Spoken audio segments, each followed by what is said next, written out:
السلام عليكم ورحمه الله وبركاته. ازيكم يا حبايب قلبي؟ اخباركم عاملين ايه؟ يا رب الكل يكون في افضل حال. حلقه جديده معاكم النهارده، مكملين في سلسله الفيديوهات القصيره اللي وعدنا حضراتكم بيها. مكملين في ايات سوره البقره معانا.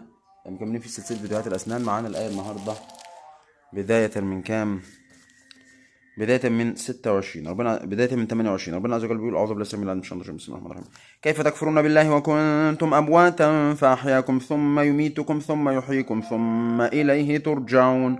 هو الذي خلق لكم ما في الأرض جميعا ثم استوى إلى السماء فسواهن 7 سماوات وهو بكل شيء عليم.